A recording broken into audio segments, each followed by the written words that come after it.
আমাকে যারা বিশ্বাস করে সেই ইমানদারকে ডাক দিয়ে বলছেন, মুমিন তো তারাই যারা ঈমান আনবে আল্লাহর উপরে, রাসূলের উপরে। আল্লাহকে মানলাম, রাসূলকে মানলাম না, হবে না। আল্লাহ এবং রাসূলকে মানলাম, কিতাবকে মানলাম না, হবে না। আমার দেশে বহু মুসলিম আছে ইসলামকে মানে না, আছে না নাই? আচ্ছা, বলা হয় তোমার ধর্মের নাম কি? ইসলাম। ধর্ম ইসলাম এটা বলে। তুমি জাতিতে কি? আমি মুসলিম, এটাও বলে। তোমার ধর্মের নাম ইসলাম, এটাও বলে। মুসলিম ধর্মের নাম ইসলাম, কিন্তু ইসলামের প্র্যাকটিস, ইসলামের বাস্তবায়ন জীবনে নাই। সে কি আদৌ মুসলিম? সে কি আদৌ মুসলিম? বাবার নাম মফিজুল ইসলাম, ছেলের নাম শহীদুল ইসলাম, দাদার নাম শরীফুল ইসলাম, ইসলাম তো বাদ নাই। কথা বলেন। ছেলের নাম মুজাহিদুল ইসলাম, বিশাল নাম মুজাহিদুল ইসলাম, এদিকে কমিউনিস্ট পার্টির নেতা। হলো নামের সাথে ইসলাম লাগায়া জান্নাত পাওয়া যাবে না। জান্নাত পেতে হলে নামে না কামে? বলেন নামে না কামে? লিমা তাকুলুনা মা লা তাফআলুন। কোন কথা কবুল হবে না আমল ছাড়া।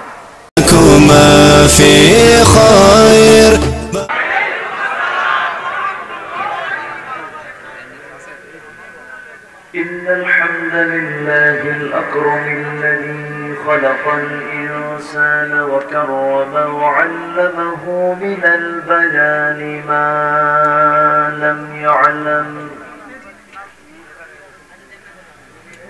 فسبحان الذي لا يحصى امتنانه باللسان ولا بالقلم.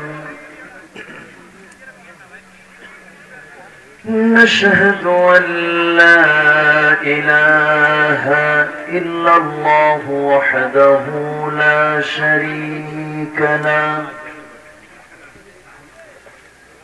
ونشهد أن سيدنا وحبيبنا ومولانا محمدا عبده ورسوله الذي أرسله بالحق بشيرا ونذيرا وداعيا إلى الله بإذنه وسراجا وقمرا منيرا. فقد قال الله تعالى في كلامه المجيد وفرقانه الحميد: أعوذ بالله من الشيطان الرجيم. بسم الله الرحمن الرحيم.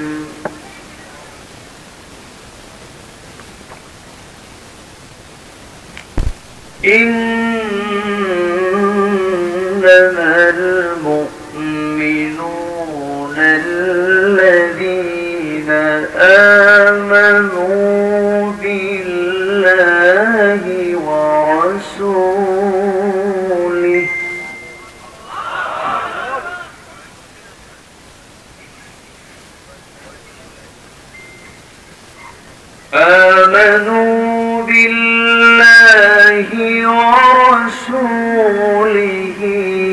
ثم لم يرتابوا وجاهدوا بأموالهم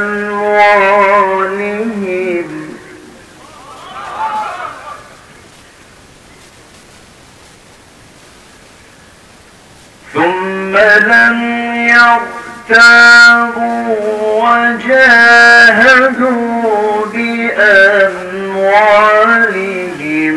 وأنفسهم في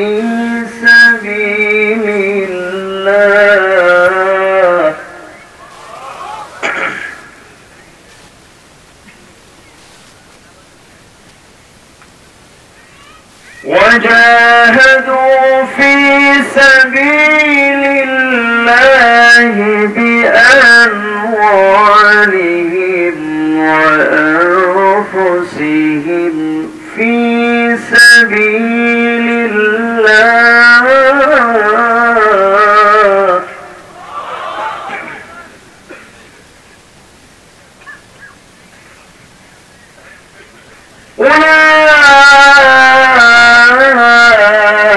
أولئك هم الصادقون.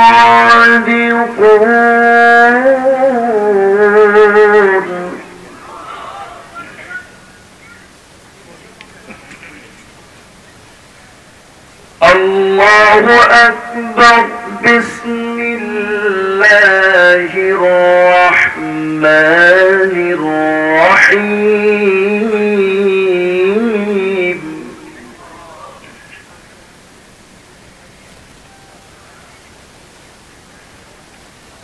إن الله وملائكته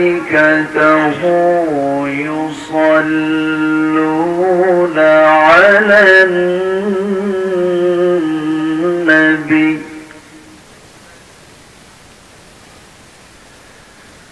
يا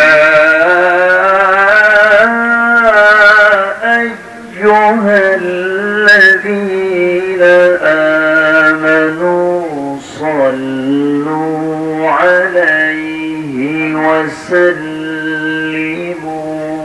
تسليما. اللهم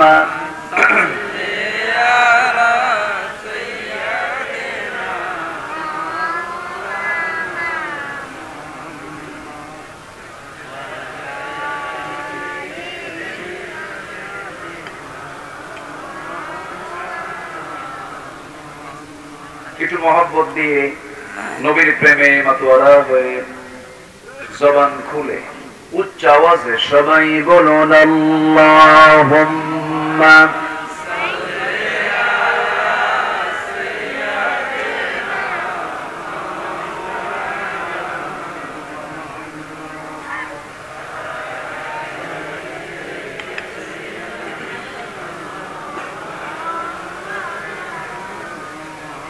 محمد سيد الكونين والثقلين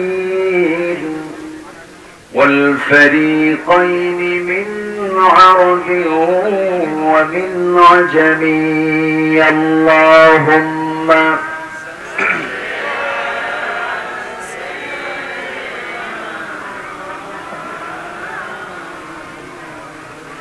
وعلى آل سيدنا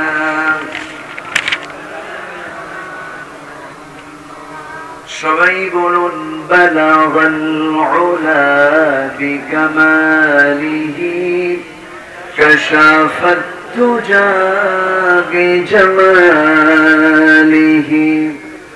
حسنت جميع خصاله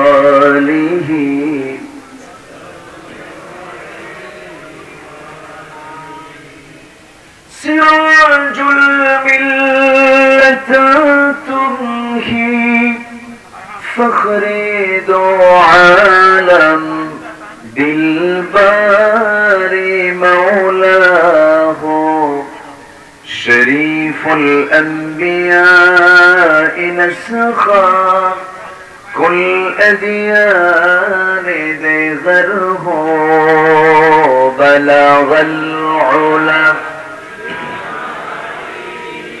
كشف الدجى بجماله حسنت جميع خصاله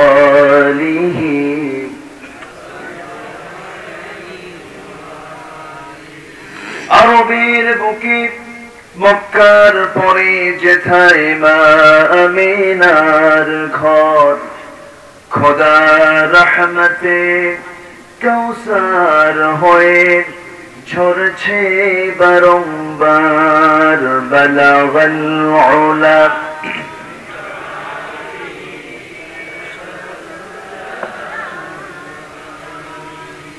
حسنت جميع خصاله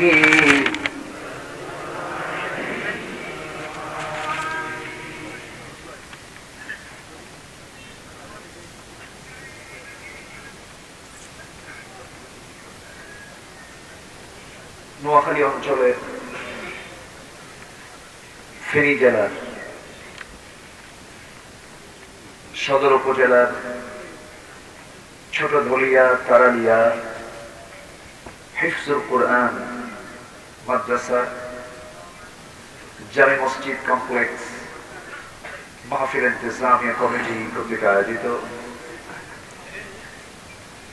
দিনের বেলায় অনুষ্ঠিত 29তম তাফসীরুল কুরআন মাহফিল 2021 এই মহৎ আয়োজনে সম্মানিত সুযোগ্য সভাপতি, আজকে মাহফিলের সম্মানিত বরেণ্য সভাপতি জনাব আলহাজ ইসমাইল হুসাইন খোকন, প্রধান মেহমান ফেনী উপজেলা পরিষদের সম্মানিত সুযোগ্য চেয়ারম্যান জনাব আব্দুর রহমান, আমার পূর্বে কথা বলেছেন নন্দিত আলেমে দ্বীন, খ্যাতনামা মুফাসসির কোরআন মুহতারাম মাওলানা মুহাদ্দিস রফিকুল্লাহ আফসারী, আমার পূর্বে ইসলামী সঙ্গীত দিয়ে আমাদের হৃদয়ের খোরাক মিটিয়েছেন এদেশের ইসলামী সঙ্গীত জগতের উজ্জ্বল নক্ষত্র, ইসলামী সঙ্গীত জগতের অগ্রপথিক, ইসলামী আন্দোলনের অন্যতম সিপাহসালার, পরীক্ষিত সৈনিক, আমার অত্যন্ত কাছে গবেষক, সুরকার, গীতিকার, শিল্পী মশিউর রহমান ভাই, উপস্থিত হাজরাত উলামায়ে কেরাম, ফজলা ইজাম, সুশীল সমাজ, জাতির শ্রেষ্ঠ সন্তান, শিক্ষক মন্ডলী, জাতির বিবেক, সাংবাদিক বৃন্দ, অনলাইন যোদ্ধা, প্রশাসনের দায়িত্ব নিয়োজিত কর্মকর্তা বৃন্দ, সামনে উপস্থিত, দূরেও কাছে বিভিন্ন স্থান থেকে ছুটে আসা কালেমার ঝান্ডাবাহী, তাওহীদের পতাকাবাহী, দ্বীন ইসলামের নরসারদুল বীর মুজাহিদ, প্রাণ প্রিয় সম্মানিত দ্বীনি ভাইরা, আড়ালে বসে আছেন শ্রদ্ধেয়া সম্মানিতা মা বোনেরা, আলোচনার সূচনায় আনুষ্ঠানিকতার মধ্য দিয়ে আমার পক্ষ থেকে আবারও দিল খোলা সালাম, আসসালামু আলাইকুম ওয়া রাহমাতুল্লাহি তাআলা ওয়া বারাকাতুহু। জবাবটা শুনে মনে হচ্ছে ক্ষুধা পেয়েছে, দিনের বেলা তো শুরু হয়েছে 9টা থেকে আলোচনা, ক্লান্ত মনে হচ্ছে, একটু জবাব আবার নিতে চাই। আসসালামু আলাইকুম ওয়া রাহমাতুল্লাহ। আমরা আল্লাহ তাআলার শুকর আদায় করি যে মহান আল্লাহ সুবহানাহু ওয়া তাআলা আমাকে আপনাকে হাজারো কাজের ভিড়ে কত ব্যস্ত সময় আমরা কাটিয়ে দেই, কিন্তু আজকে সকল ব্যস্ততাকে, সকল কর্মকে মাইনাস করে নিজের ব্যক্তিগত জীবনের সমস্ত তারাকে, ব্যস্ততাকে মাইনাস করে দিয়ে কোরআনের কাজে আমরা আজকে ব্যস্ত হয়ে পড়েছি। এসেছি জান্নাতের বাগানে, যিনি আমাকে আপনাকে এমন একটি সুন্দর পরিবেশে আসার বসার তৌফিক দিলেন। সেই মহান জাল্লা শানুর দরবারে আমরা সবাই লাখ কোটি সাজুদ শুকর আদায় করি। মুহাব্বাতান জোরালো কণ্ঠে বলে উঠছি আলহামদুলিল্লাহ। আবারও বলছি আলহামদুলিল্লাহ। চিৎকার মেরে বলছি আল্লাহুম্মা ইন্নী আসআলুকা আল হুদা ওয়াত তুকা ওয়াল আফাফা ওয়াল গিনা। সবাই বলি আল্লাহুম্মা লাকা আসলামতু ওয়া বিকা আমানতু ওয়া আলাইকা তাওয়াক্কালতু وإليك أنبت وبك خاصمت। আমরা আল্লাহ তাআলার শুকর আদায় করে নিলাম। সম্মানিত হাজিরিন, আমরা এসেছি এখানে মূলত কোন ব্যক্তির মন গড়া মস্তিষ্ক প্রসূত কোনো কথা শুনতে নয়। এসেছি মূলত এমন এক কিতাবের আলোচনা, এমন এক কিতাবের কথা, যে কিতাব দুনিয়ার নয়, যে কিতাব আসমানের কিতাব, যা নাজিল হয়েছে আজ থেকে ১৫০০ বছর আগে, ২৩ বছরে প্রয়োজনের পরিপ্রেক্ষিতে আমার নবীর উপরে। সেই কিতাব আল কোরআন আল কারীমের ১১৪টি সূরার ভিতরে ৪৯ নম্বর সূরা সূরাতুল হুজুরাতের আমি শেষের দিকের একটি আয়াত তেলাওয়াত করেছি। এই আয়াতকে সামনে রেখে আমি কিছু কথা উপস্থাপন করতে চাচ্ছি।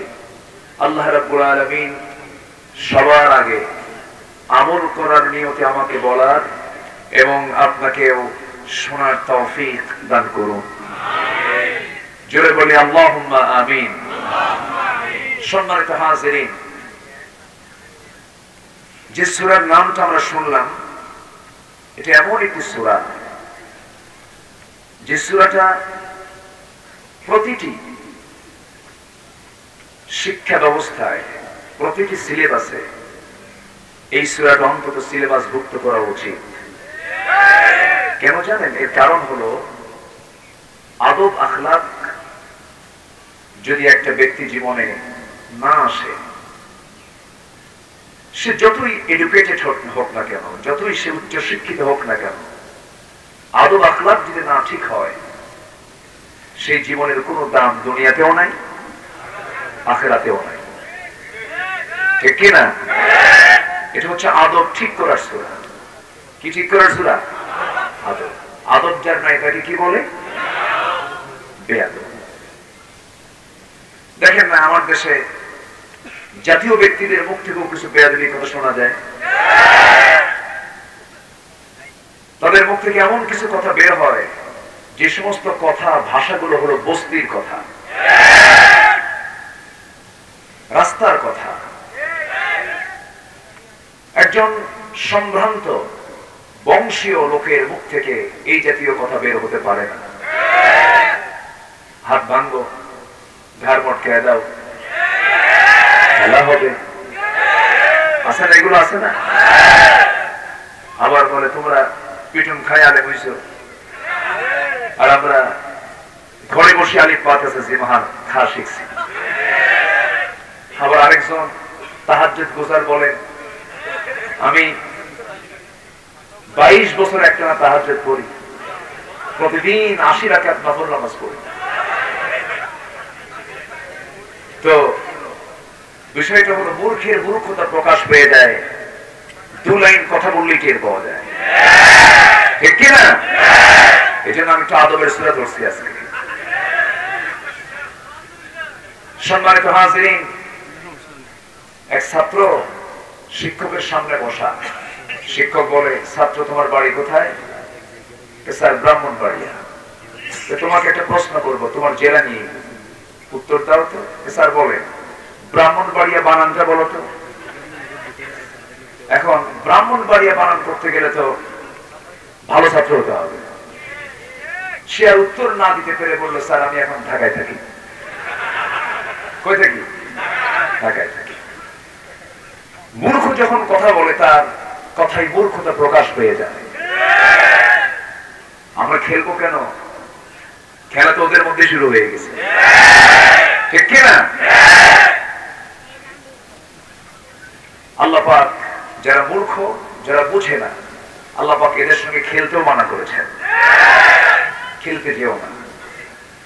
আল্লাহ রাব্বুল আলামিন বলেন, وعباد الرحمن الذين يمشون على الأرض هونا وإذا خاطبهم الجاهلون قالوا سلاما والذين يبيتون لربهم سجدا وقياما والذين يقولون ربنا اصرف عنا عذاب جهنم إن عذابها كان غراما إنها ساءت مستقرا ومقاما رحمن যারা বান্দা, আল্লাহর যারা অনুগত বান্দা হবে, তারা জমিনে যখন চলবে বিনয়ী হয়ে চলবে, উগ্রতা উচ্ছৃঙ্খলা তাদের দ্বারা প্রকাশ পাবে না। আমার নবীজি বিনম্রতার মূর্ত প্রতীক তিনি ছিলেন। বিনয়ী আচরণের তিনি একটি পিরামিড ছিলেন। আল্লাহ পাক রাসূলকে লক্ষ্য করে বলছেন, فبما رحمة من الله لنت لهم ولو كنت فظا غليظ القلب لانفضوا من حولك فاعف عنهم واستغفر لهم وشاورهم في الأمر وإذا عزمت فتوكل على الله জোরে বলি আল্লাহু আকবার। হে রাসূল, আপনি যদি রূঢ় আচরণের হতেন, উচ্ছৃঙ্খল যদি হতেন, কড়া আচরণ নিয়ে যদি আপনি চলতেন, আপনার সামনে কেউ আসতো না, আপনার সামনে কেউ ভিড়তো না। আপনি এত বিনয়ী যে মানুষ সমস্ত কাজ ফেলে আপনার সামনে বসে থাকে। আমার ভাইয়েরা, আমার বন্ধুগণ, ইমানদারের সবচেয়ে বড় গুণ হলো সে আদবলা হবে, তার ভিতরে শিষ্টাচার থেকে যাবে, সুন্দরভাবে তার কথা হবে, সুন্দর তার চলা হবে, সুন্দর তার লেনদেন হবে, সুন্দর আচরণই প্রকাশ পেয়ে যাবে সে একজন মুমিন বান্দা, ইমানদার বান্দা। আমার বন্ধুগণ, এই সূরার নামকরণ করা হয়েছে সূরাতুল হুজুরাত। 4 নম্বর আয়াত থেকে এই সূরার নামকরণ করা হয়েছে ইন্নাল্লাযীনা ইউনাদুনাকা মিন ওয়ারাইল হুজুরাতি আকসারুহুম লা ইয়াকিলুন। জোরে বলি আল্লাহু আকবার। আপনাকে যারা ডাকি, আপনি যখন হুজুরাতের অন্তরালে যখন থাকেন, ভিতরে যখন থাকে, আপনাকে ডাকে, আপনাকে বিরক্ত করে, কিন্তু তারা তা বোঝে না। আমার বন্ধুগণ, এই সূরা আল্লাহ রাব্বুল আলামিন রাসূলকে কোন সময় দিলেন? নবীজি সাহাবায়ে কেরামকে নিয়ে কথা বলছিলেন, সামনে সাহাবীরা আমার নবীজি বয়ান করছিলেন। এমন সময় দুজন সাহাবী, হযরত আবু বকর এবং ওমর রাদিয়াল্লাহু তাআলা আনহু, দুজন দামি দুজন সাহাবী, নাতুনাতিশ শামসুলা গরাবাত। এই পৃথিবীতে সূর্য উদয় হয়, অস্ত যায়নি, যে আবু বকরের চেয়ে শ্রেষ্ঠ। এর মাথার উপর দিয়ে, এর উপর দিয়ে পৃথিবীতে এমন কোন শ্রেষ্ঠ মানুষ দ্বিতীয়টি নাই নবীর পরে। এই পৃথিবীতে যার নাম সবচাইতে বেশি, যার দাম সবচাইতে বেশি, যার সম্মান সবচেয়ে বেশি, তিনি হচ্ছেন আবু বকর। সেই আবু বকর এবং ওমর ফারুক রাদিয়াল্লাহু তাআলা আনহু আমার নবীর বয়ানের মাঝে দুজন গল্প করছিলেন। দুজন কথা বলতে বলতে টক্কর লেগে গেল, তর্ক বিতর্ক শুরু হলো। এক পর্যায়ে নবীর আওয়াজের চাইতে বেশি আওয়াজ হয়ে যাচ্ছিল, নবীর কথার চাইতে বেশি কথা হয়ে যাচ্ছিল, নবীজির কথা ক্ষীণ হয়ে যাচ্ছিল। নবীজির মনটা একটু খারাপ হলো। আল্লাহ রাসূল যখন মনটা একটু খারাপ করে বসলেন, মনটা যখন ছোট হয়ে গেল, আল্লাহকে সহ্য করবেন নাকি? আল্লাহর সঙ্গে সঙ্গে আয়াত নাযিল করলেন, বললেন ইয়া আইয়ুহাল্লাযীনা আমানু লা তারফা'ু আসওয়াতাকুম ফাওকা সাওতিন নবী ولا تجهروا له بالقول كجهر بعضكم لبعض أن تحبط أعمالكم وأنتم لا تشعرون جربني الله أكبر وإمامدارরা তোমরা তোমাদের আওয়াজের চাইতে, নবীর আওয়াজের চাইতে তোমাদের আওয়াজটাকে বুলন্দ করো না। নবীর কথার চাইতে তোমাদের কথা যেন বড় আওয়াজে না হয়।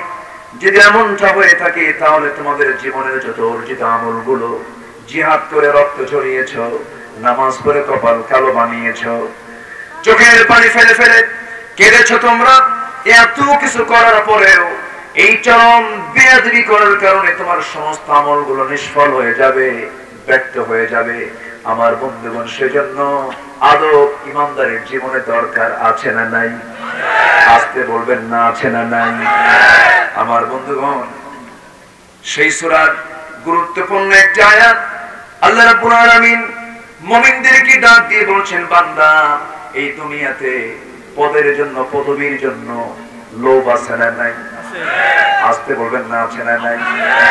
দুনিয়া একটা পদ নেবার জন্য রাতকে দিন করে, দিনকে রাত করে, হালালকে হারাম বানায় দেয়, হারামকে হালাল বানায় দেয়, একটা দলীয় পোস্টের জন্য, একটা পদের জন্য, একটা সম্মান আসনে, একটা চেয়ার পাওয়ার জন্য। আল্লাহ বলছেন, বান্দারে, দুনিয়ার পদ পদবী তো ক্ষণস্থায়ী। আমি তোমাকে একটা পদ দিয়ে দেব, পদবী দিয়ে দেব, আমি তোমাকে মহাসত্যবাদীর খেতাব দিয়ে দেব, কিন্তু আমি তোমার জীবনে আমি তিনটা গুণ দেখতে চাই। কয়টা গুণ? তিনটা গুণ দেখতে চাই। আল্লাহ রাব্বুল আলামিন সুন্দর করে বলেন, ইন্নামাল মুমিনুনা আল্লাযীনা আমানু বিল্লাহি ওয়া রাসূলিহি সুম্মা লাম ইয়ারতাবু ওয়া জাহাদু বিআমওয়ালিহিম ওয়া আনফুসিহিম ফি সাবিলিল্লাহ উলাইকা হুমুস সাদিকুন। জোরে বলি আল্লাহু আকবার। এখানে যারা বসে আছি সবে আমরা বিশ্বাস করি কাকে? আল্লাহকে। আসতে বলবেন না, কাকে? সন্দেহ আছে? না, বিশ্বাস করে নিয়েছি আমরা। যারা বিশ্বাস করেছে তাদেরকে আল্লাহ রাব্বুল আলামিন মুমিন বলেছেন, তাদেরকে আল্লাহ পাক মুমিনুন বলেছেন। আমরা অবশ্যই ঈমানদার, আমরা মুমিন। বিশ্বাস করি কাকে? আল্লাহকে। আল্লাহকে যারা বিশ্বাস করে সেই ঈমানদারকে ডাক দিয়ে বলছেন, মুমিন তো তারাই যারা ঈমান আনবে আল্লাহর উপরে, রাসূলের উপরে। আল্লাহকে মানলাম, রাসূলকে মানলাম না, হবে না। আল্লাহ এবং রাসূলকে মানলাম, কিতাবকে মানলাম না, হবে না। আমার দেশে বহু মুসলিম আছে ইসলামকে মানে না, আছে না নাই? আচ্ছা,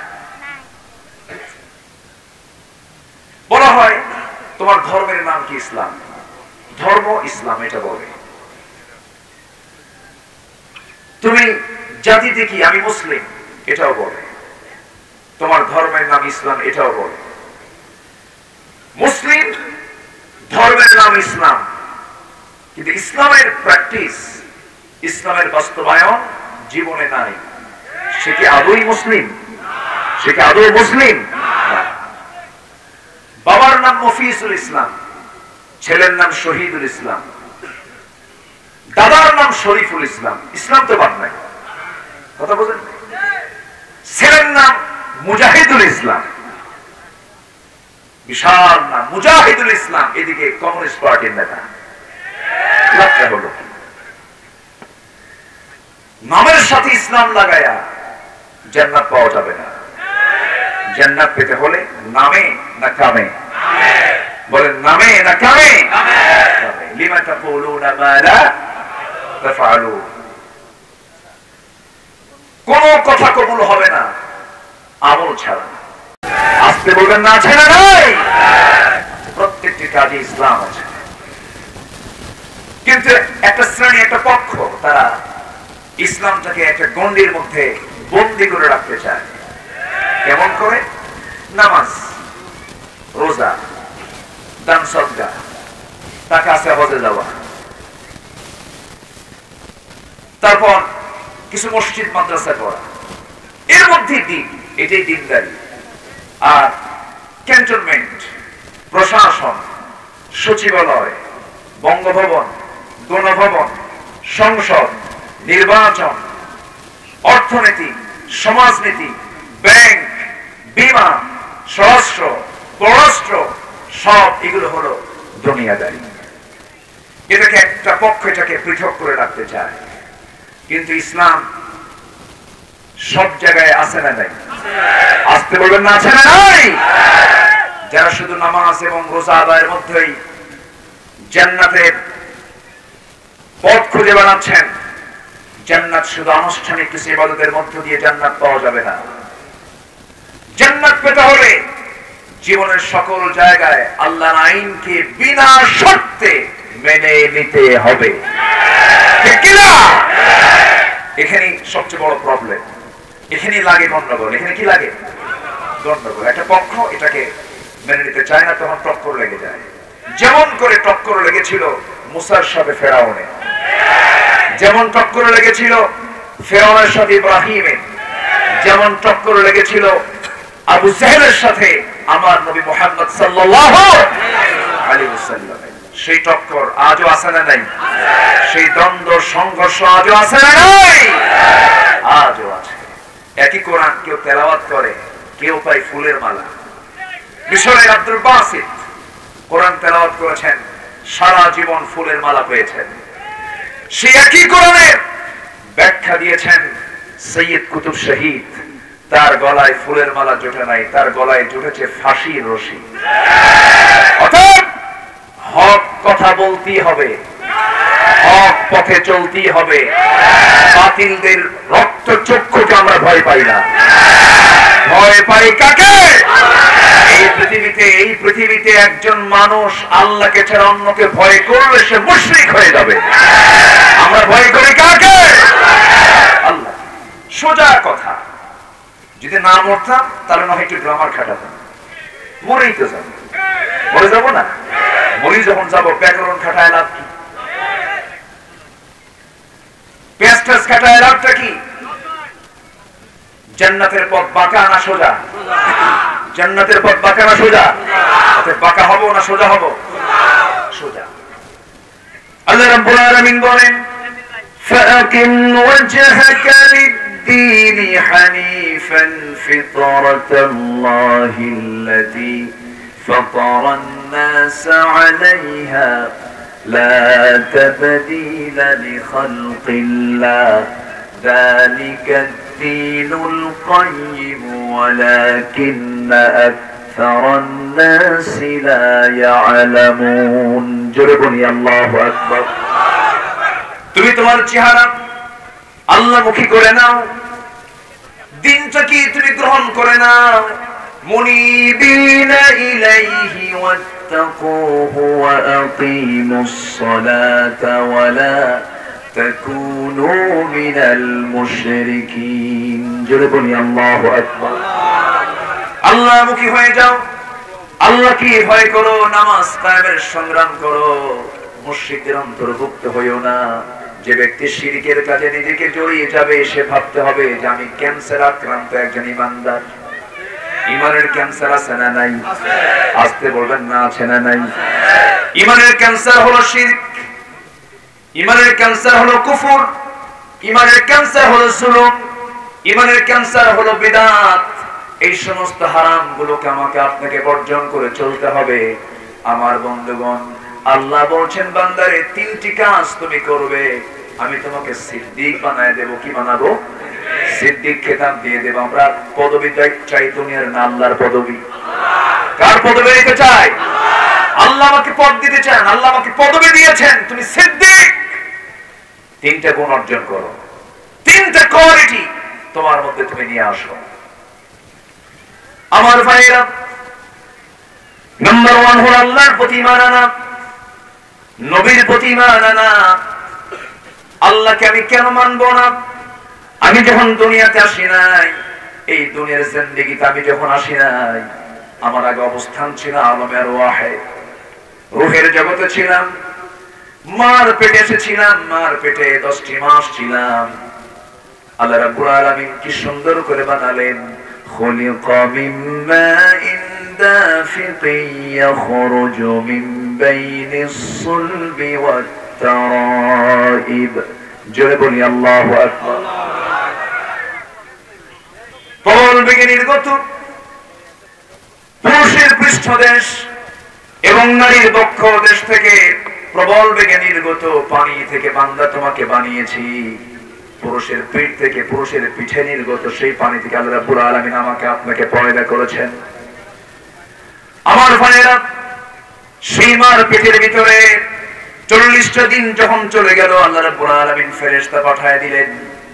এরপরে আমার জন্য বিজ্ঞাতবি আজালিহি ওয়া আমালিহি শাকিয়ুন আম সাঈদুন।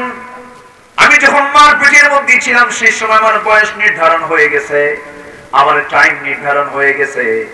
আমি ভাগ্যবান কতটুকু, আমার জীবনে কতটুকু দুঃখ আছে, সুখ আছে, সব সিলেকশন করেছেন কে? আল্লাহ রাব্বুল আলামিন।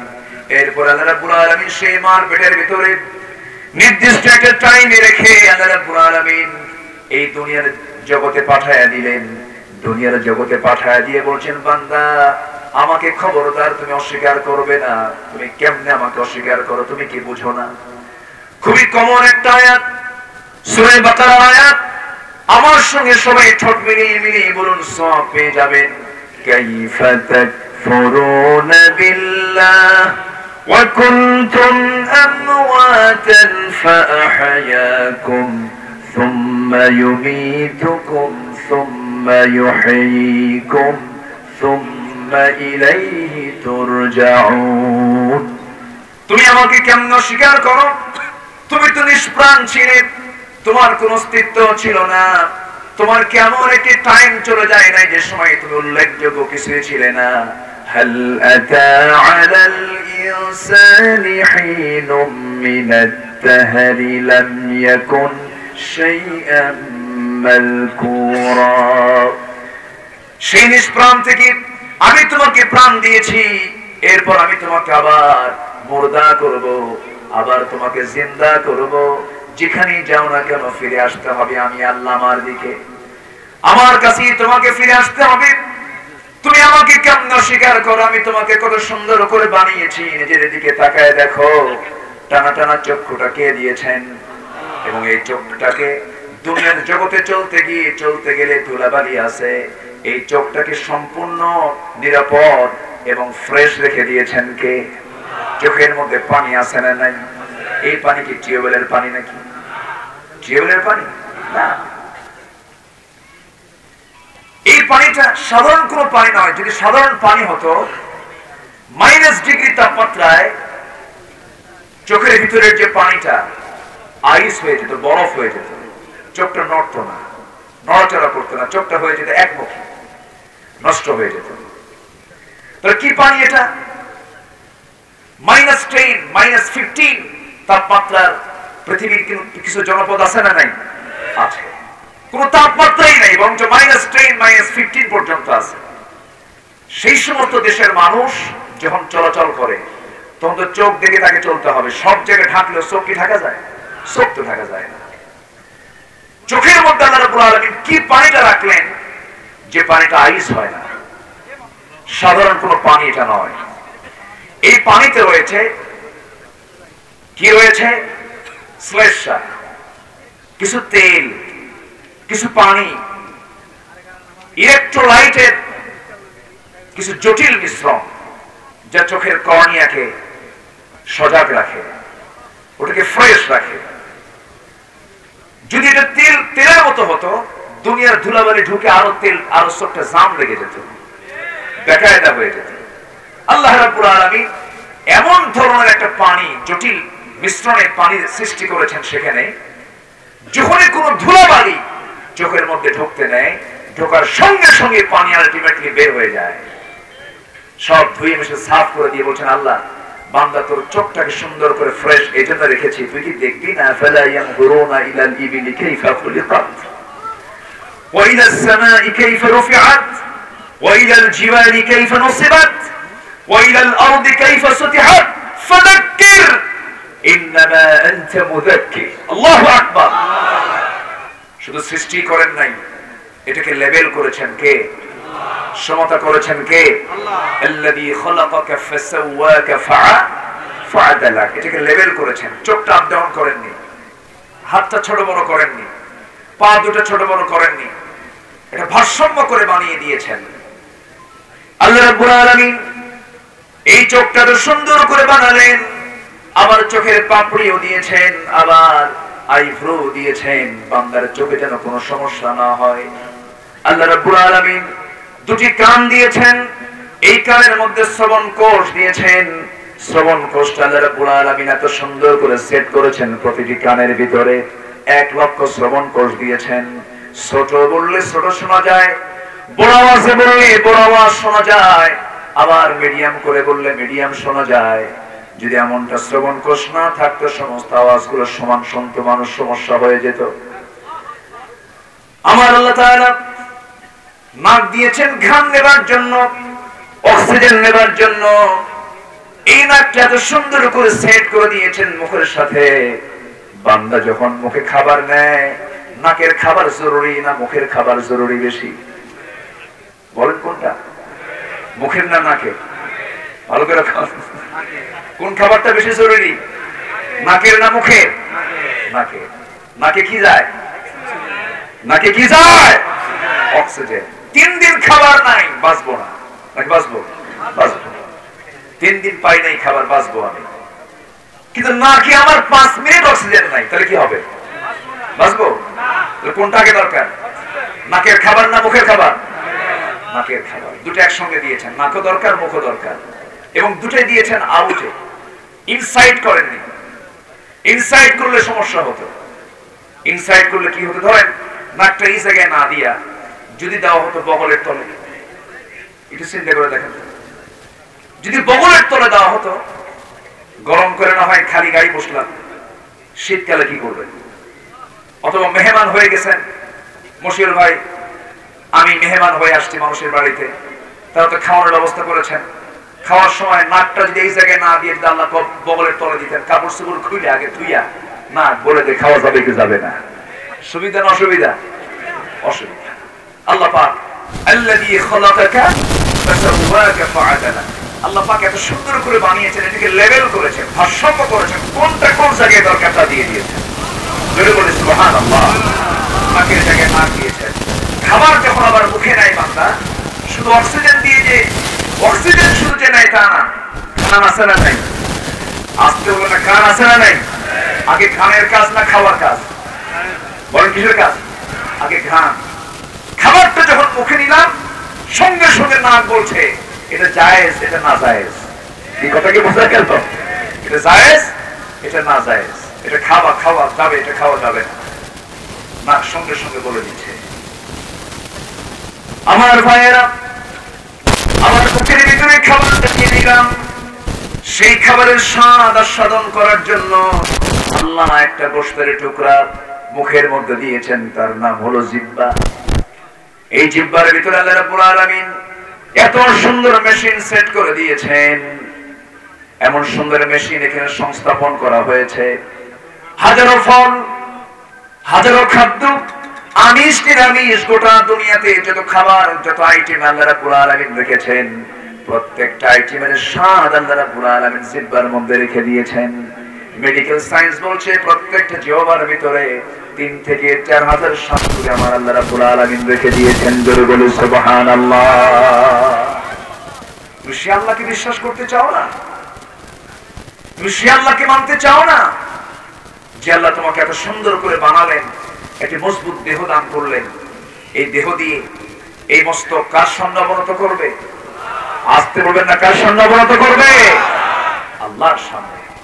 সে আল্লাহকে অস্বীকার করে, সে আল্লাহর আইনকে তোয়াক্কা না করে বরং আইনের বিরুদ্ধে কথা বলে, এমন কিছু নাস্তিক ব্লগার, নাস্তিক চক্র বাংলার জমিনে আছে না নাই? আসতে বলবেন না, আছে না নাই? আছে। তাদের দিকে নখ যায় না, আঙ্গুল যায় না, সমস্ত আঙ্গুলের তীর যারা সত্যপন্থী আলেম ওলামা তাদের দিকে নেওয়া হচ্ছে এবং এত মিথ্যা অপবাদ চাপানো হচ্ছে যে অপবাদ শয়তান দিতেও ভয় করবে। দীর্ঘ এক যুগ ধরে যিনি মানবতার জীবন যাপন করছেন সেই লোকটার বিরুদ্ধে শেষে বলা হলো যাকাতের নাকি ৫ লক্ষ টাকা তিনি আত্মসাৎ করেছেন। এ তো শয়তানও বিশ্বাস করে না।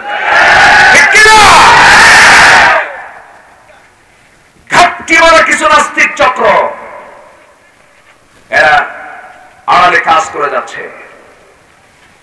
সুযোগ সময় আসবে, জোরে বলি ইনশাআল্লাহ, আরো জোরে বলি ইনশাআল্লাহ। আমি দলীয় কোনো এজেন্ডা নিয়ে এখানে আসিনি, আবার ভুল বুঝবেন না, কিন্তু মাজলুমের পক্ষে কথা বলার জন্য আসছি। যে ইমানদার মাজলুমের পক্ষে কথা বলে না সে হলো সবচেয়ে বড় জালিম। ওই মাজলুমের পক্ষে, ওই সমস্ত মাজলুমদের পক্ষে কথা বলতে রাজি আছেন কারা কারা? হাত তুলে রাখা।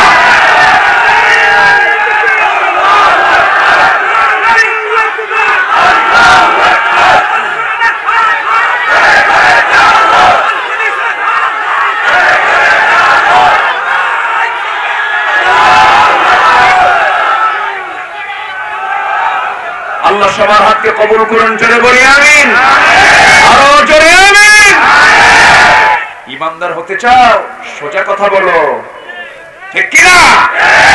কিসের ভয়ে কথা বলো না তুমি? আল্লাহর প্রশ্ন আছে না নাই? সূরা আহজাব দেখেন, শেষের দিকে আয়াতগুলো দেখেন, ইমানদারকে ডাক দিয়ে বলছেন যা বলবি সোজা কথা বল, ইনিয়ে বিনিয়ে হিকমত খাটায় কোনো কথা বলতে যেও না। হিকমতের নামে মুনাফিকের চরিত্র দেখানো যাবে না মুসলমান। এটাই হচ্ছে ঈমান। বেলালকে বলা হলো, বেলাল তুমি নাকি ইসলাম কবুল করেছো? বেলাল বলছেন নাকি কম কেন? দেখেন, সুবহানাল্লাহ বলবেন না? অনুমান করে বলেন কেন? আপনি দেখেন, লা ইলাহা ইল্লাল্লাহ। কোনো ভয় আছে? আবু যার গিফারীকে বলা হলো, আবু যার ইসলাম কবুল করেছো, ভালো কথা, এই গুহায় তুমি দিন গ্রহণ করেছো, তোমার গোত্রে গিয়ে কালিমার দাওয়াত দাও। কাচ্চা হুজুর, ঠিক আছে। কালার চত্বরে দাঁড়ায় ভাবলেন এত বড় মহাসত্য কথাকে আড়াল করা যায়? সবাইকে ডাক দিয়ে বললেন আশহাদু আল্লা ইলাহা ইল্লাল্লাহ। কি বাঁকা পথ না সোজা পথ? সোজা পথ। আব্দুল্লাহ এক সাহাবীর নাম, বলা হলো তার ভাতিজা বলতেছে তুমি নাকি ইসলাম কবুল করেছো? আপনি নাকি বলেন কেন, অনুমান করেন কেন? আপনি কি দেখবেন? হ্যাঁ দেখবো। সঙ্গে সঙ্গে ভাতিজা চাচার মুখে দাওয়াতি কাজ শুরু করে দিলেন। তিনি বললেন আশহাদু আল্লা ইলাহা ইল্লাল্লাহু ওয়াহদাহু লা শারীকা লাহু ওয়া আশহাদু আন্না মুহাম্মাদান আবদুহু ওয়া রাসূলুহু। সঙ্গে সঙ্গে চাচা তিলে বেগুনে খেপে গিয়ে বলতেছে ভাতিজা তোর বাপ মরছে জন্মের আগেই চলে গেছে, আমি তোকে কত কষ্ট করে তুই ছিলি, পিতৃব্যের ভূমিকা পালন করে বড় করলাম, এত বড় আঘাত তুই আমারে দিলি, তুই কি জানিস দিন গ্রহণের পরিণাম কি হতে পারে? এবার ভাতিজা বলে চাচা কি হবে আপনি বলেন, সমস্ত সম্পত্তি আমি তোর কাছ থেকে জবরদখল করে নেব। জবরদখল করতে হবে না, অনায়াসে আমি আপনাকে দিয়ে দেব। যেরকম সুবহানাল্লাহ। আমরা দুনিয়ার পথ চাই না, আল্লাহর পথ চাই। আল্লাহর পদবি কার পদবি? আল্লাহর পক্ষ থেকে যে পদবি, সেই পদবি আমরা চাই। সঙ্গে সঙ্গে কি হলো, থাপ্পড় মেরে চাচা জমিনে ফেলে দিয়া এবার বলছে আমি তোর কাছ থেকে সব কিছু নিয়ে নেব। নিয়ে নেন চাচা, কোন আপত্তি না, আমি দিন তো পেয়েছি। এবার বলা হলো গায়ের জামাটা খোল। গায়ের জামা তিনি খুললেন। আরো লোকজনের সামনে বলা হলো পরের লুঙ্গিটাও খুলে ফেল। জোর করে লুঙ্গিটাও খুলে না হলো, সম্পূর্ণ উলঙ্গ করে ঘর থেকে বের করে দেওয়া হলো। মার সামনে দাঁড়িয়ে বলছে, মা আমার দিকে তাকাইও না, দিন গ্রহণ করেছি। আমার চাচা আমার পরনের লুঙ্গিটাও খুলে নিয়েছে। মা বলছেন, বাজান এই যে ছোট্ট একটা চাদর আছে, চাদরটা নিয়ে কোনো মতো সতরটা ঢেকে নে। সতরটা ঢাকলেন আর বলছেন, আম্মা দোয়া করো, দুনিয়ার সমস্ত দরবার বন্ধ থাকলেও নবীর দরবার আমার জন্য খোলা আছে। প্রচন্ড শীতকাল। সেই শীতকালে সেই মাসলুম সাহাবী ভোরবেলা সকালবেলা নবীজির দরজায় গিয়ে কড়া নাড়ছেন। নবীজির দরজা খুলেই দেখেন থরথর করে কাঁপে একজন যুবক, গায়ে কোনো কাপড় চোপড় নাই। বললেন, যুবক তোমার এমন অবস্থা হলো কেন, কি হয়েছে? হুজুর দিন গ্রহণ করেছি, দুনিয়া ছেড়ে দিয়েছি। আমার চাচা আমার শরীর থেকে সমস্ত কিছু খুলে নিয়েছে। নবীজি ঘরের মধ্যে ঢুকলেন। ঘরের মধ্যে ঢুকে সবচেয়ে সুন্দর দুটো জুব্বা, নবীজির ব্যবহৃত দুটো জুব্বা হাতের মধ্যে করে এনে বলছেন, আব্দুল্লাহ তোমার চাচা তোমাকে বস্ত্রহীন করেছে, আমি তোমাকে জুব্বা দিয়ে আমি তোমার গাটা ঢেকে দিলাম, যাও। এবার রাসূল বলেন, আব্দুল্লাহ আমাকে কিছু বলতে চাও নাকি? হুজুর আপনি আমার জন্য দোয়া করুন। আমার নবীজি দোয়া করছেন, আকাশের দিকে তাকায় বলছেন, আল্লাহ আমার আব্দুল্লাহর দিন গ্রহণ করতে দারুণ কষ্ট হয়েছে, এই জন্য তোমাকে বলি আল্লাহ আমার আব্দুল্লাহর জান এবং মালকে কাফেরদের জন্য তুমি আল্লাহ হারাম করে দাও। আব্দুল্লাহর মনটা ফ্যাকাশে হয়ে গেল, চেহারা ফ্যাকাশে হয়ে গেল, মনটা খারাপ হয়ে গেল। রাসূল বলেন, আব্দুল্লাহ তোমার মনটা খারাপ কেন? হুজুর আপনি আমার জন্য উল্টা দোয়া করলেন কেন? আমি তো এই দোয়া চাই নাই। আমি চেয়েছিলাম যেন দিন গ্রহণ করেছি, যুদ্ধের ময়দানে গিয়ে যুদ্ধ করতে করতে কাফেররা যেন আমার হাতটা কেটে ফেলে, আমার নাকটা কেটে ফেলে, আমার কানটা কেটে ফেলে, আমার চোখটা যেন তুলে ফেলে। আল্লাহর সামনে যখন দাঁড়াবো আমি, সেদিন আল্লাহ বলবেন, ফিমা যদি আনফুক ওয়া উযুনুক, তোর নাক তোর কান কেন কাটা আজকে? সেই সময় আল্লাহকে বলতে যেন পারি, আল্লাহ তোমার জমিনে তোমার দিন কায়েমের জন্য কাফেররা আমার নাকটা কেটে নিয়েছিল, কানটা কেটে নিয়েছিল। হুজুর আপনি এমন দোয়া করলেন কেন? আমি তো এই দোয়া চাই নাই। রাসূল বললেন, সাহাবী রে তোর মধ্যে যদি শাহাদাতের তামান্না বিন্দু পরিমাণ থেকে থাকে, কি চিন্তা করিস না আব্দুল্লাহ, ওয়া ইম্মা তাআলা ফিরাশিহি, বিছানায় যদি তোমার মৃত্যু হয়ে যায় আব্দুল্লাহ, আল্লাহ তোমাকে শহীদের সবচাইতে বড় দরজা দিয়ে দিবেন। এই আব্দুল্লাহ ঘর নাই বাড়ি নাই, সব ছিল তার। আহলে সুফার সদস্য হয়ে গেলেন।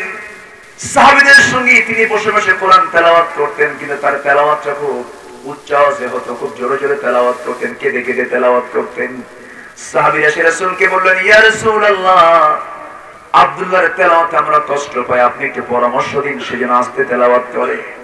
আমার নবীজি শুনে বলছেন, সাহাবীরা রে আব্দুল্লাহর ব্যাপারে তোমরা কোনো রিপোর্ট আমাকে করো না, কারণ আব্দুল্লাহর দিন গ্রহণ করতে দারুণ কষ্ট পেতে হয়েছে, দারুণ বেগ পেতে হয়েছে। আব্দুল্লাহ যে জোরে জোরে তেলাওয়াত করে, আবেগে আপ্লুত হয়ে তেলাওয়াত করে, আব্দুল্লাহর তেলাওয়াতে তোমরা বাধা দিও না। আমার নবীজি মদিনার মসজিদ থেকে কোন এক সময় জিহাদের ময়দানে চলে গেলেন। জিহাদ শেষান্তে নবীজি মদিনার দিকে সাহাবায়ে কেরামকে নিয়ে ফিরতেছিলেন। এমন সময় নবীর কানে হঠাৎ সংবাদ চলে এলো, হুজুর আপনার সেই প্রিয় সাহাবী আব্দুল্লাহর দুনিয়াতে নাই। নবীজির চোখ অশ্রুপূর্ণ হয়ে গেল। নবীজি কাঁদতে কাঁদতে বলছেন, সাহাবীরা আমার আব্দুল্লাহর জানাজার আয়োজন করো, গোসলটা করাইয়া দাও। আজকে জানাজার প্রান্তরে আমি কাউকে জানাজা পড়াতে দেব না, আমি রাসূল নিজেই তার জানাজার দায়িত্ব পালন করব। জানাজা শেষ হয়ে গেল। জানাজা শেষ হওয়ার পরে রাসূল বলছেন, সাহাবীরা আমার আব্দুল্লাহর কবর খনন কোথায় করেছে হুজুর? ওই যে দুই পাহাড়ের চিপায় আমরা কবরটা খনন করেছি, আমাকে নিয়ে চলো। আমার নবীজি নিজেই চলে গেলেন, কবরের সামনে দাঁড়ায় বলছেন, সাহাবীরা আমার প্রিয় সাহাবী আব্দুল্লাহর লাশটা আজকে কবরে কেউ নামাবে না। আব্দুল্লাহর কবরে আজকে রাসূল নিজে নামবো। রাসূল নিজে কবরে নামলেন, নেমে বলছেন আবু বকর আমার ডানে নামো, ওমর আমার বামে নামো। বিশ্বের সেরা তিনজন সাহাবী, বিশ্বের সেরা তিনজনের দুজন সেরা সাহাবী আর বিশ্বের সেরা মানুষ মুহাম্মদ সাল্লাল্লাহু আলাইহি ওয়াসাল্লাম আব্দুল্লাহর কবরে নেমেছেন। পাশে এক এতিমের মতো দাঁড়িয়ে থাকা সাহাবী সাদ ইবনে আবি ওয়াক্কাস রাদিয়াল্লাহু তাআলা আনহু চিৎকার মেরে মেরে আফসোস করতে করতে বলছেন, আল্লাহ আমার মতো অথম গোলাম আমার পৃথিবীতে কে আছে? আজকে আমি এই জায়গায় জীবিত আছি, আমি যদি মৃত হতাম, মরে যদি যেতাম, ওই জায়গায় আব্দুল্লাহর লাশটা না হয়ে যদি কবরের বাসিন্দা আমি সাদ হতাম, আমার জীবনটা অত্যন্ত ভালো হয়ে যেত, আমি ভাগ্যবান হয়ে যেতাম। আমি পোড়া কপাল পারলাম না। আমার নবীজি কবরের মাটিতে নেমে দুটো হাত আগায় দিয়ে বলছেন, সাহাবীরা, আমার প্রিয় সাহাবী আব্দুল্লাহর লাশটা আমার হাতে তুলে দাও। লাশটা যখন তুলে দেওয়া হলো, আমার নবীজি বুকটা ধরলেন, পিঠটা ধরলেন, বলছেন আবু বকর মাথার সাইড ধরো, ওমর তুমি পায়ের সাইডটা ধরো। তিনজন মিলে আমার নবীকে কবরে শোয়া দিলেন। বুকের উপরে হাত রেখে আকাশের দিকে তাকিয়ে তাকিয়ে বলছেন, আল্লাহ তাআলা আমার আব্দুল্লাহ দিনের জন্য যে পরিমাণ কষ্ট স্বীকার করেছে, দুনিয়া সব বিক্রি করে দিয়েছে জান্নাতের বিনিময়ে, আল্লাহ আমার আব্দুল্লাহর এই মুহূর্ত পর্যন্ত আমি রাসূল তার প্রতি সন্তুষ্ট আছি, তুমি আল্লাহ সন্তুষ্ট হয়ে যাও, তুমি আল্লাহ তাকে দয়া করে মাফ করে জান্নাতের টুকরা কবরটা বানায়া দাও। জোরে বলে সুবহানাল্লাহ, আরো জোরে সুবহানাল্লাহ। আমরা সম্মান পেতে চাই কার কাছে? আসতে বলবেন না, কার কাছে? আল্লাহর কাছে। আমরা যা বলবো সোজা সাপটা কথা বলবো, নিয়ে হিকমত খাটায়া কোনো কথা বলতে যাব না। ইত্তাকুল্লাহা ওয়া কুলু কওলান সাদীদা يصلح لكم أعمالكم ويغفر لكم ذنوبكم ومن يطع الله ورسوله فقد فاز فوزا عظيما জোরে বলুন আল্লাহু আকবার। আল্লাহকে ভয় করো, সোজা কথা বলো, হিকমত কাটায়া পেশ গুস কাটায়া হককে আড়াল করতে যেও না। আমার বন্ধুগণ, আমার দ্বীনি ভাইরা, সূরা হুজরাত থেকে কথা বলছিলাম, তিনটা আমল করলে আমাকে সত্যবাদী খেতাবটা কে দিবে? আসতে বলবেন না, কে দিবে? আমরা ঈমান এনেছি কার উপরে? আসতে বলবেন না, কার উপরে? ঈমান এনেছি মুহাম্মদ সাল্লাল্লাহু আলাইহি ওয়াসাল্লামের উপরে। আমার ভাইরা, সূরা থেকে কথা বলছিলাম, সেই সূরার ভিতরে আল্লাহ রাব্বুল আলামিন 10টা হুকুম দিয়েছেন। 10টা হুকুম আমরা আজকে শিখে নেব। সেই সূরার নামটা কি বলেন তো? সূরাতুল হুজুরাত। 10টা হুকুম আমরা মানব। এই 10টা হুকুম যদি আমরা মেনে চলতে পারি, আমরা আদর্শ মানুষ হয়ে যাব, আমরা অনুগত বান্দা হব কার? আসতে বলবেন না, কার? আল্লাহর হয়ে যাব। নাম্বার 1 হলো ফাতাবায়ানু, তদন্ত করো। কি করো? তদন্ত করো মানে হলো, দেখবেন আমার দেশের অধিকাংশ মানুষের ভিতরে একটা বদগুণ আছে, কোনো কিছু যাচাই বাছাই না করে এমনি একটা মিথ্যা অপপ্রচার চালায়, আছে না নাই? আসতে বলবেন না, আছে না নাই? এর জন্য আছে হলো ফেসবুক। কি আছে? ফেসবুক তিলকে তাল বানায় ফেলে, তিলকে তাল বানায় ফেলে। ব্যক্তিগত কোন দোষকে, মুসলমানের কোন ব্যক্তিগত দোষকে যদি কেউ আড়াল করে, আল্লাহ তার ব্যক্তিগত দোষকে আড়াল করে জান্নাত দিয়ে দিবে। চিন্তা করা যায়? মান সাতারা মুসলিমান সাতারাহু আল্লাহু ইয়াওমাল কিয়ামাহ। যে ব্যক্তি কোন মুসলমানের ব্যক্তিগত দোষকে আড়াল করবে, আল্লাহ তাআলা কিয়ামতের দিন তার ব্যক্তিগত দোষকে আড়াল করবে। কিন্তু আমরা কি আড়াল করি?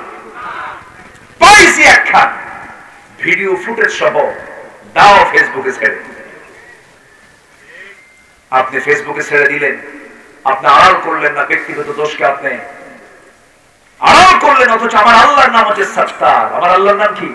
সাত্তার। তিনি গোপনকারী। তিনি আমাদের অনেক দোষ গোপন করে রাখছেন না? আমাদের অনেক দোষ ব্যক্তিগত জীবনে আছে না নাই? আড়াল করেছেন কে? আল্লাহ। যে কোনো দোষকে আমরা ব্যক্তিগত হলে এটাকে আড়াল করব। এবং কোনো কিছু বলতে গেলে কাউকে কোনো কিছু জানাতে গেলে এটাকে ডিসকাস করব, আগে তদন্ত করব। ফাতাবায়ানু, সূরা হুজরাত এই নসিহতগুলো দিচ্ছে।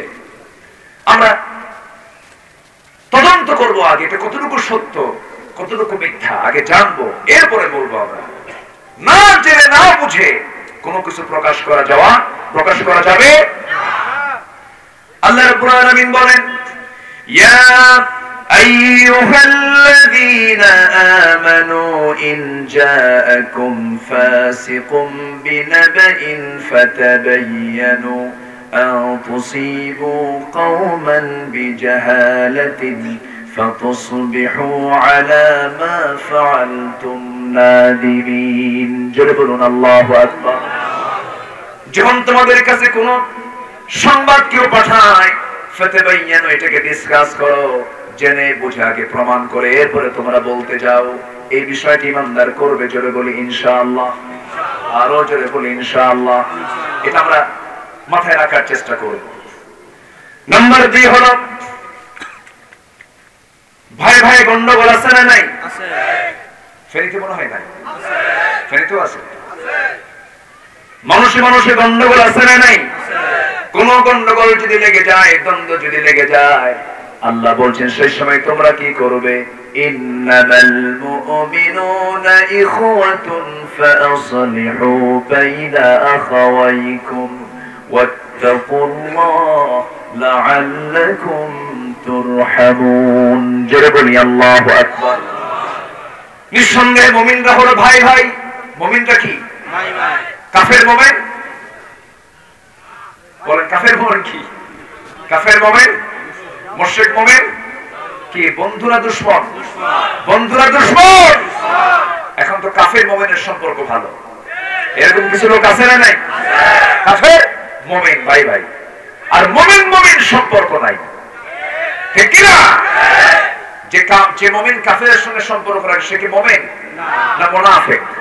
তখন সে কি হয়ে যায়? মুনাফিক হয়ে যায়। কি ফতোয়া মারে দেখেন না। মাননীয় স্পিকার, আমার ছেলে কলকাতায় বিয়ে করেছে, গাঙ্গুলি পরিবারে। আমার মেয়েটা, আমার বৌমা যখন ঢাকায় আসে তখন সে 5 ওয়াক্ত নামাজ পড়ে, যখন সে কলকাতা যায় তখন সে পূজা করে। মাননীয় স্পিকার, এটাই তো ধর্মের স্বাধীনতা। কি ফতোয়া আমরা পেলাম, তাই না? আরো যে কত কিছু শুনবো আল্লাহই জানে। কষ্ট হচ্ছে নাকি আপনাদের? আলোচনা চালিয়ে যাব। এরকম কন্ডিশন করে ইসলাম মানার কোন সুযোগ নাই। ওয়ালা তানকিহুল মুশরিকাত হাত্তা ইউমিননা। কোন মুশরিকা নারীকে বিয়ে করতে যাবে না যতক্ষণ না সে ইসলাম না গ্রহণ করেছে। ইসলাম নাই, সম্পর্ক। হ্যাঁ, আমরা মানবতাবাদী হব, মানব দরদি হব। ওয়ালাকাদ কাররামনা বানি আদম। আবার ভুল বুঝবেন না, হুজুর তো এখানে শত্রু বানা আটকে গেছে না। হিন্দু একটা ধর্মের নাম, তারা তাদের ধর্ম পালন করছে, করুক। বৌদ্ধ, খ্রিস্টান, ইহুদি যারা আছে সবাই তো মানুষ। মানুষ হিসাবে তাদের মর্যাদা আছে।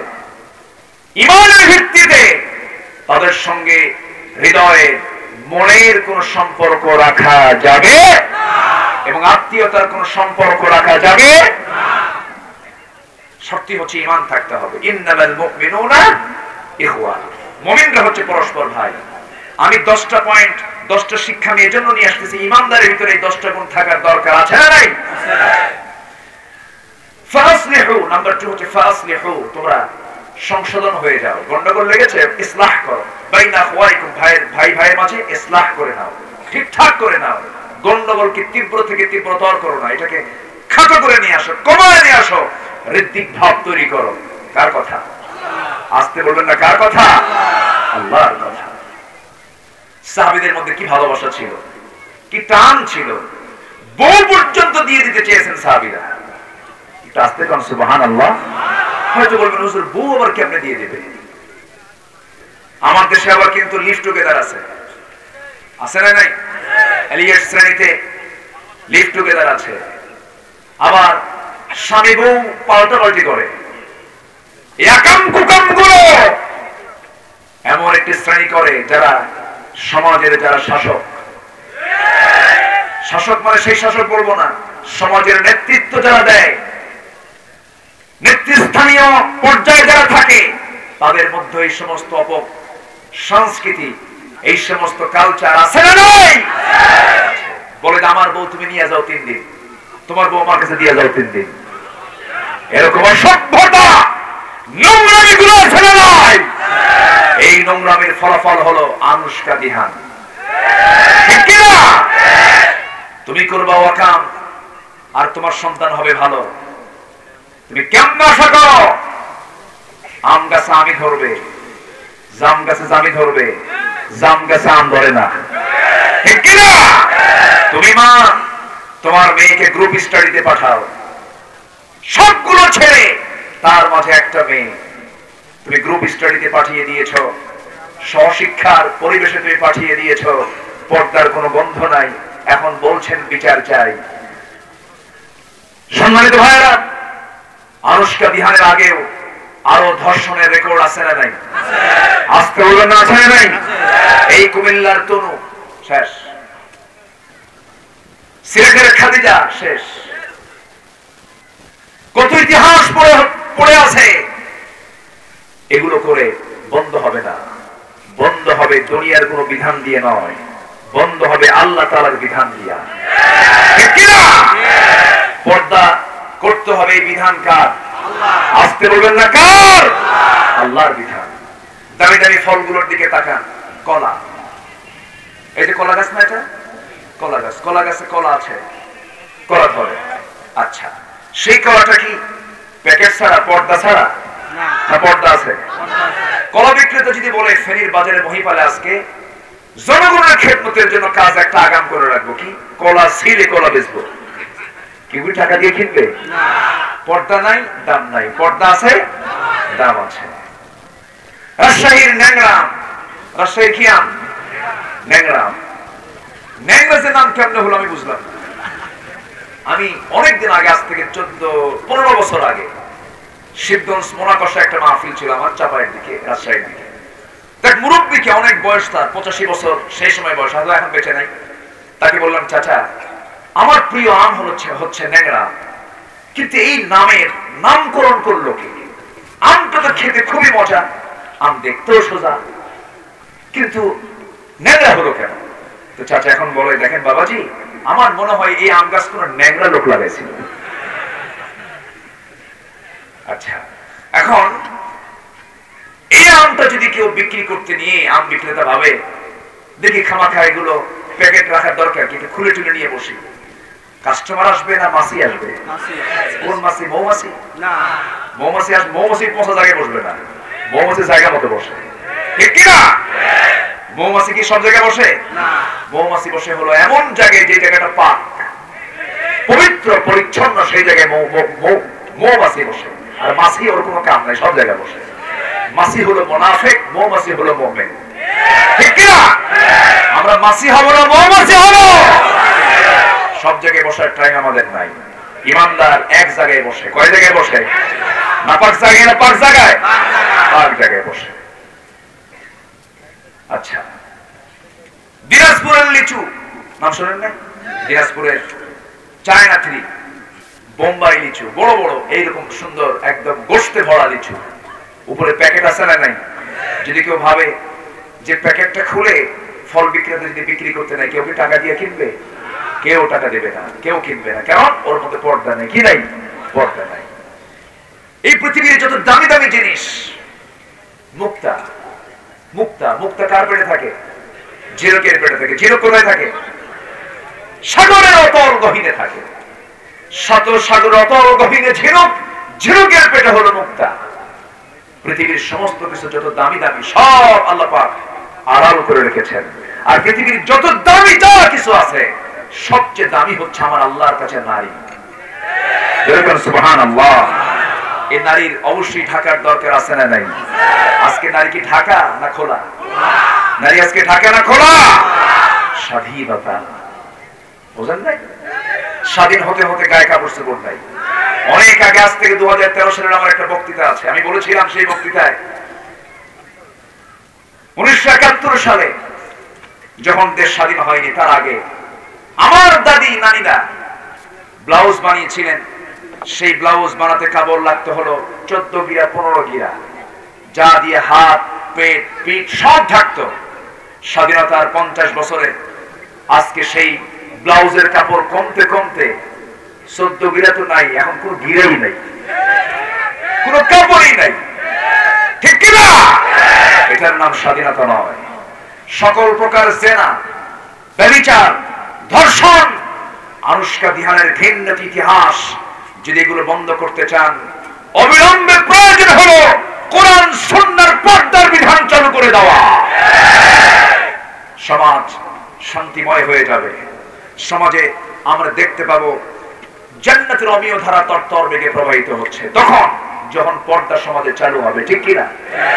আমার ভাইয়েরা, এখন মেয়েরা মোটামুটি, আগে তো ওয়াজ করলে মেয়েরা বিরক্ত হতো আমাদের কথায়। কোন কথায়?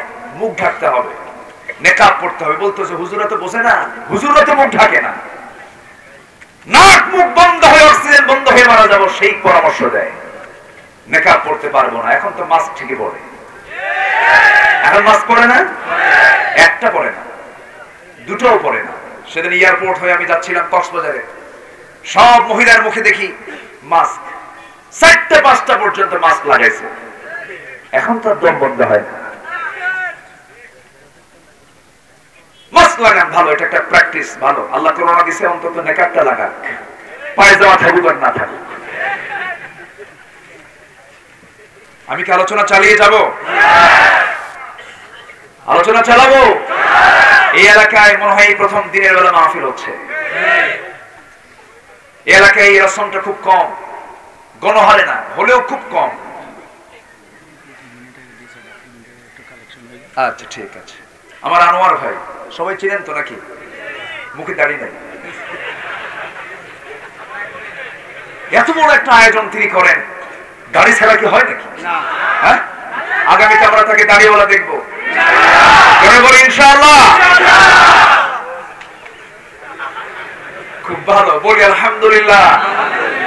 হ্যাঁ, আনোয়ার ভাই দাঁড়িয়ে রাখলে হবে, আপনাদের দাঁড়িয়ে রাখার দরকার নেই। আপনাদের আছে?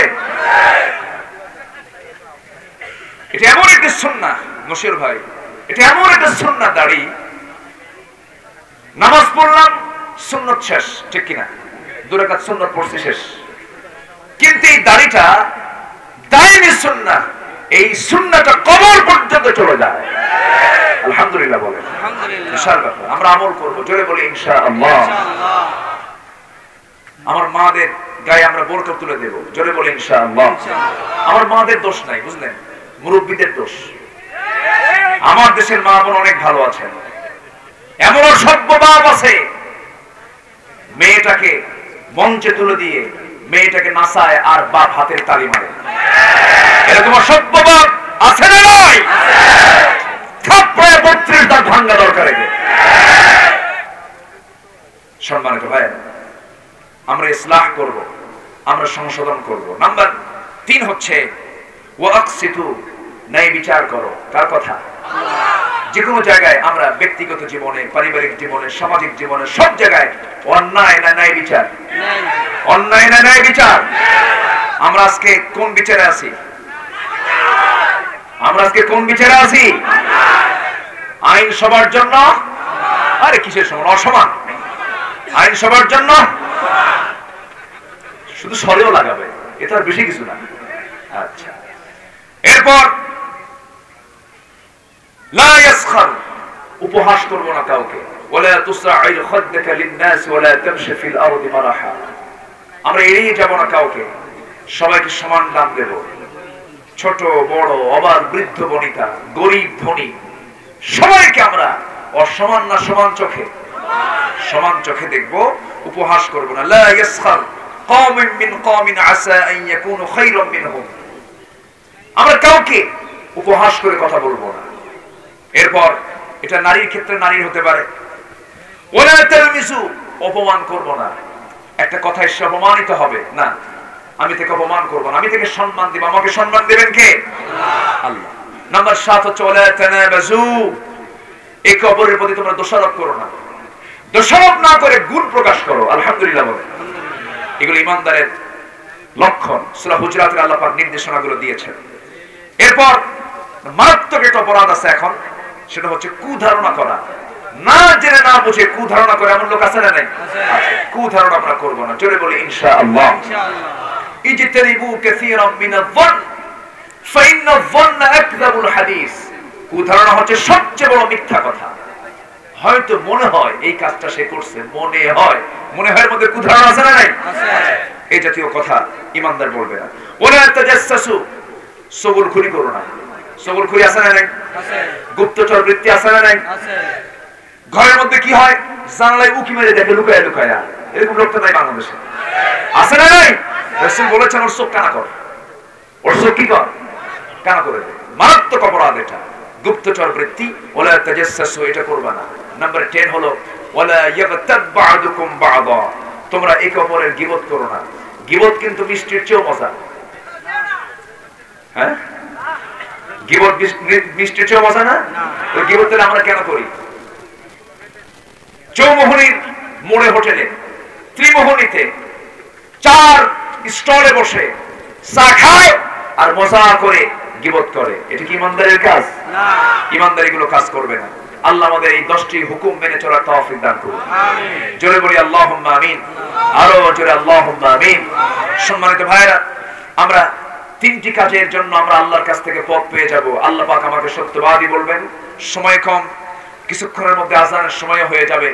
আমি বেশি লম্বা কথা বলার সুযোগ পাচ্ছি না। এই মাহফিল আমার একটা না, আজকে 5 বছর আমি এসেছি, 5 বছর। কেউ তো আলহামদুলিল্লাহ বললেন না? না, মনে মনে নাউজুবিল্লাহ কইছেন? বলি আলহামদুলিল্লাহ। আচ্ছা, খুবই সুন্দর, খুব সুন্দর তারা আয়োজনটা করেছেন। এবং প্রতিকূল পরিবেশ গোটা নোয়াখালী অঞ্চলে, গ্রেটার কুমিল্লা, চাঁদপুর, লক্ষ্মীপুর, নোয়াখালী, ফেনী, এই গ্রেটার নোয়াখালী কুমিল্লা অঞ্চলে আমার আজকে এই প্রথম একটি মাহফিল আমি করার সুযোগ পেয়েছি, আলহামদুলিল্লাহ।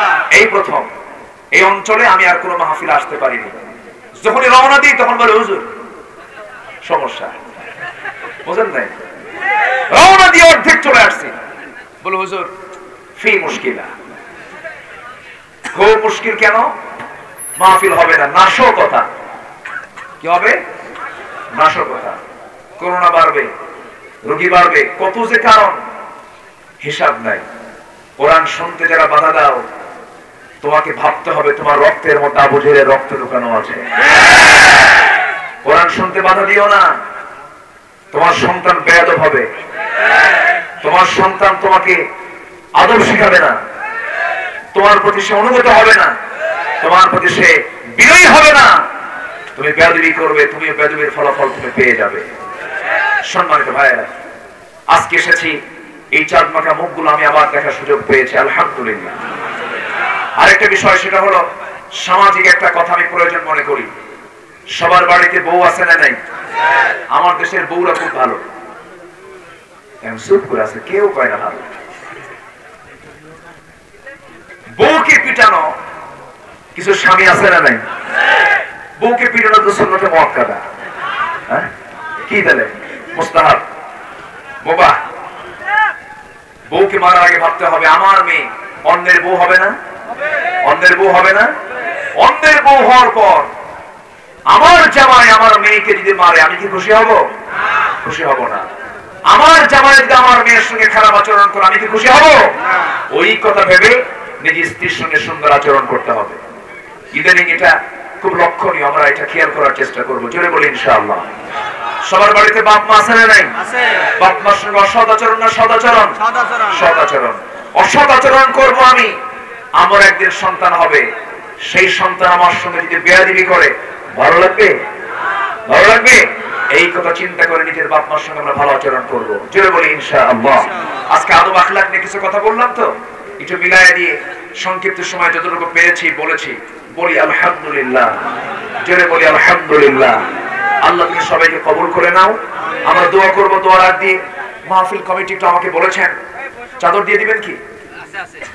একটু চাদর ব্যাগ যাবে, যে যতটুকু পারি আমরা একটু চাদরে দিয়ে এই মাহফিলটা وجمع بينكما في خير بارك الله لكما وبارك عليكم.